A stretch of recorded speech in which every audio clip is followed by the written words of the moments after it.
Hello, and welcome to Color Commentary. I'm TJ, your average fan, and I'll be talking to you today about Paramount Plus's show Star Trek Strange New Worlds, episodes 5 and 6, because I'm a bit behind. And so we're going to get right into it, shall we? Spoilers! Okay. So we're going to start with episode 5, where we have the funness of Spock being human. Yes.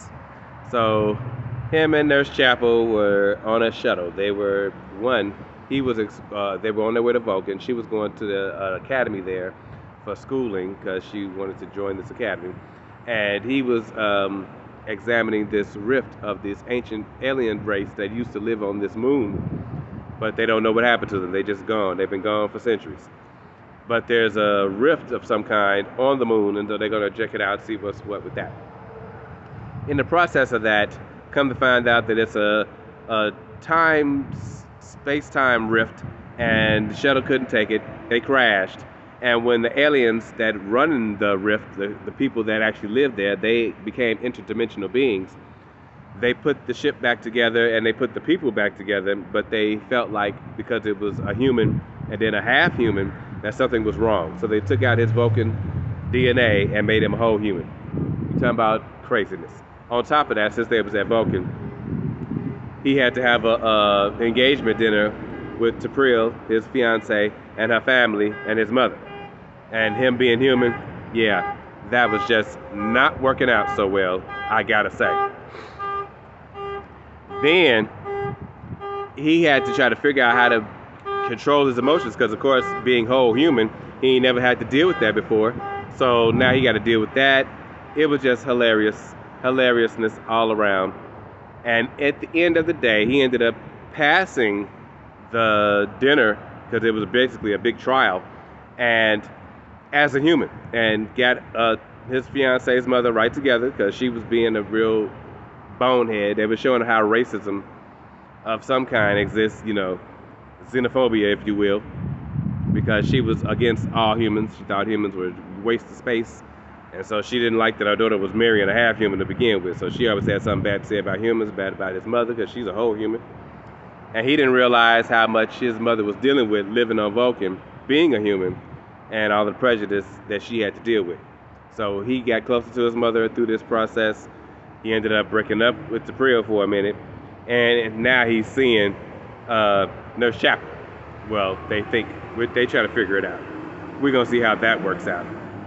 But it was cool to see these interdimensional aliens that was like, we fixed the problem, y'all didn't make no complaints, so what do you want from us? That was hilarious. So they fixed that issue, and he became, thanks to Nurse Chapel, going to talk to these aliens personally. And so now he's back to being his full half Vulcan, half human self. So that was episode 5, and then we move on to episode 6, where Uhura is having these terrible nightmares. She's not getting no sleep. She's stressed out. She's having visions. And they're trying to scan this nebula where they've got a mining system set up to get the stuff that they need to make fuel for starships. And so what they didn't realize was that there were living beings inside the nebula as they were collecting all of this deuterium for fuel and the mining station. And so these beings were trying to communicate with them through thoughts and ideas, and nobody could figure it out. Eventually, Uhura figures it out after she thought she was going crazy for a minute, but she really wasn't. And after figuring it out, she finally figured out that to help the aliens to survive, they need to stop the mining, first of all, blow up the mining machine that they had, and to leave the nebula alone. It was right on the edge of explored space, as they called it, right next to Goran territory, which is why they wanted the mine there and to put a station there to keep an eye on them. So they're going to have to figure out something else. Probably just put the station, but no more mining of the nebula, because there's now life forms that y'all are now aware of living in the nebula. That was pretty cool. So that was a pretty simple, to the point episode. We had her dealing with Ortega and James Kirk. He was on the ship for this episode. So that was fun. And he the one that really helped her figure out what was going on and to make sure that she was able to fix it and backed her up when people didn't want to believe her. So that was good. I enjoyed this a lot. You also got to see how Kirk and his brother's relationship was, and it's kind of, they were competing about their father, which is kind of crazy, but I guess.